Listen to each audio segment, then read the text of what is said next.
So the next topic is flow volume loop in the respiratory pathology. Okay, so the spirometry or the doing the pulmonary function test and how we distinguish the obstructive from the destructive diseases. Here we are with some pulmonary function test, and we are done with the volume capacities, forced expiratory volume, functional forced vital capacity, and volume and time curve. ठीक है, तो हम यहाँ पे flow volume loop करेंगे. What is flow volume loop? ठीक है, हम जो भी हम स्पायरोग्राम में कर्व्स देखते हैं और having a Y axis and an X axis, उन सब में हमारे पास जो दिखा रहे होते हैं that is a flow of air.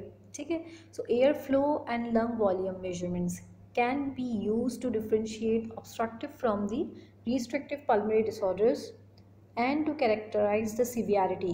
ठीक है, अब फ्लो वॉल्यूम लूप में जो हमारे पास लेबलिंग है, और as we are having flow on the Y axis and volume on the X axis, and we have this x axis that is not in the bottom of the y axis but it is in between the vertical line. ठीक है, तो जो upper और positive y axis है that is showing the expiration, and the negative y axis below this horizontal line is showing the inspiration. पहली बात ये. दूसरी बात, the above curve or the upper curve is showing the expiratory flow and this below curve is showing the expiratory flow. तीसरी बात, हमारे पास जो x axis है, you can see the values 0 1 2 3 4 5 6 7 and increasing towards the left side. Normally it increases toward the right side. You have to know this and remember this, the increasing towards the left side. ठीक है, तो हम इसको पढ़ेंगे कैसे? How we read the flow volume loop and how we distinguishes the obstructive pattern, restrictive pattern, and even the obstructive pattern, how we differentiate the asthma from COPD, because we know that in the obstructive diseases some diseases are reversible like asthma and some are irreversible like COPD. how we distinguish between these all. ठीक है, तो सबसे पहले ये कि हमारे पास हम how well we can inspire is showing in the bottom curve and how well we can expire is showing the upper one. So in upper one, a patient is asked to expire at its normal function. ठीक है, जितना वो expire कर सकता है उसको हम उतना एक्सपायर करवाएंगे. तो ये जो कर्व है, ऑब्वियसली अपॉन एक्सपायरेशन हमारी जो वॉल्यूम है, ठीक है, एयर की with in the lungs, it will decreases क्योंकि हम उसे अब बाहर निकाल रहे हैं. ठीक है, so it goes like this from 7 above peak expiratory flow rate. This slope or this peak is showing the PEFR. ठीक है, peak expiratory flow rate, यानी कि हम एक्सपायर कर रहे हैं मैक्सिमली, जहाँ पर हम एक्सपायर कर रहे हैं, जहाँ पे हमारी पीक है, that is peak expiratory flow rate. ठीक है, नॉर्मली इट इज़ 8. ठीक है, तो यहाँ पे ये हमारी कर्व है. ठीक है, उसके बाद हमारी वैल्यूज़ हैं, जो वॉल्यूम है with in the volume of air with in the lungs, it will decreases because we are expiring it, and the expiratory rate will also decreases because we have expired our maximal strength within first few seconds. ठीक है, उसके बाद ये inspiration, obviously when we inspire, जितना हम inspire करते रहेंगे the volume of air within our lungs will increases, so it goes like 0 towards the 7.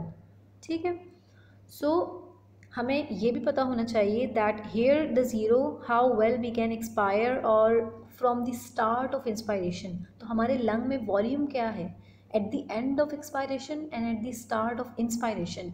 जो वॉल्यूम में हमारी लंग में हमारी जो वॉल्यूम है, ठीक है ना, वो हमारी है रेजिडुअल वॉल्यूम, जिसे हम एक्सपायर नहीं कर सकते. तो this beyond this zero is the residual volume. और मैक्सिमल इंस्पायरेशन के बाद या फिर at the start of expiration हमारे लंग में मैक्सिमम जो वॉल्यूम है that is the total lung capacity, यानी लंग में कैपेसिटी कितनी है कि वो how much volume it can retain, that is TLC. तो at the end of inspiration और the start of expiration, here at the 7 point और the 7 number we have TLC, total lung capacity. Remember this. ठीक है, okay. Now, here we have residual volume at the end of expiration or the start of inspiration. Here we have TLC at the end of inspiration, start of expiration we have TLC within our lung. ठीक है, तो होता क्या है, हमें पता है कि ऑब्स्ट्रक्टिव पैटर्न में क्या होता है कि हम एयर तो टेकन कर लेते हैं but the expiration is disturb.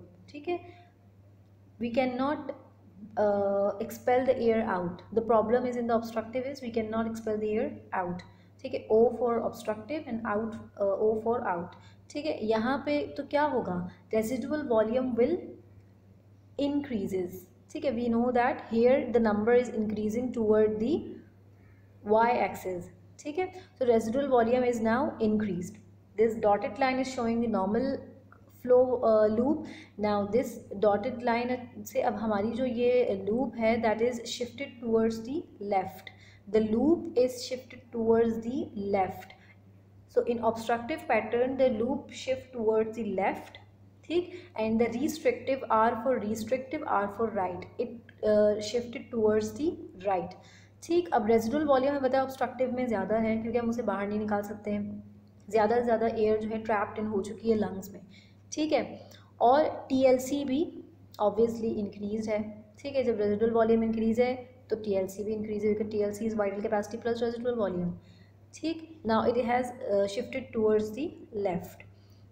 And you can also see that in the obstructive we have a curved coming down. ठीक है, जो ये हमारी लूप है जो कि straight है normally.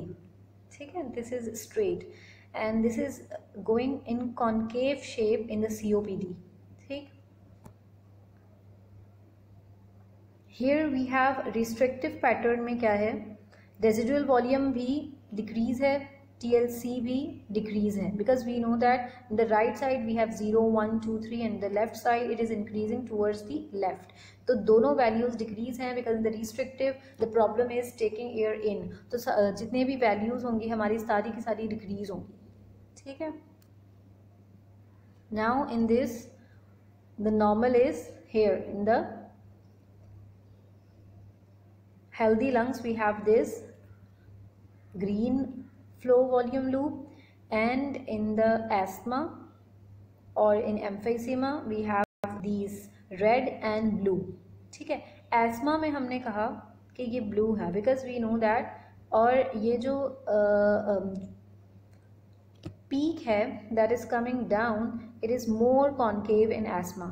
ठीक है, because asthma और COPD चाहे दोनों हो हमारे पास total lung capacity is increased, residual volume is increased, so these two are shifting towards the left. दोनों लेफ्ट में जा रही हैं. ठीक है, हमने राइट याद किया था ताकि लेफ्ट खुद ही याद रहे. सो राइट में क्या है हमारे पास, yellow, that is lung fibrosis और रिस्ट्रिक्टिव लंग डिजीज. ठीक है, रिस्ट्रिक्टिव में क्या होगा, right it shifted towards the right. We know that because the values और volumes are decreasing towards the right. और हमारे पास जितनी भी रिस्ट्रिक्टिव पैटर्न की डिजीज़ हैं सब में हमारी जो वॉल्यूम्स हैं वो डिक्रीज़ होती हैं because we are unable to get air in. जब हम अंदर लेंगे ही नहीं तो सारी की सारी वैल्यूज़ डिक्रीज़ होंगी, वॉल्यूम और कैपेसिटीज सब डिक्रीज़ होंगी. ठीक है, what is in this in the purple, ये हमारे पास है अपर airway obstruction like tracheal obstruction वगैरह. तो उसमें क्या होता है कि टोटल जो हमारी पीक होती है that comes down actually, it does not goes toward the right, it does not goes toward the left. Overall हमारी इंस्पायरेशन डिक्रीज हो जाती है because there is obstruction in the upper airway. Right, now how we distinguishes between asthma and COPD, because we know that both of them are obstructive diseases and in both of them the loop will shift towards the left and in the left all the volumes capacities are increasing. ठीक है, तो इन दोनों को हम distinguish कैसे करेंगे.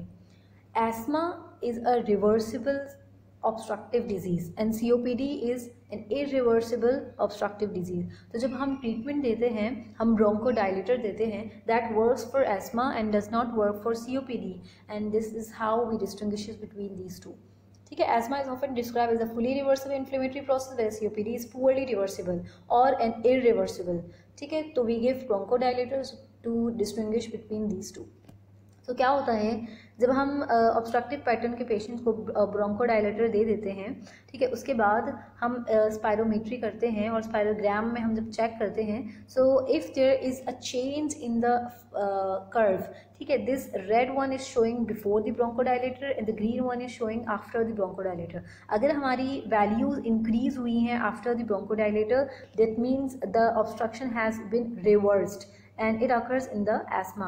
If it does not occur, it means it is COPD.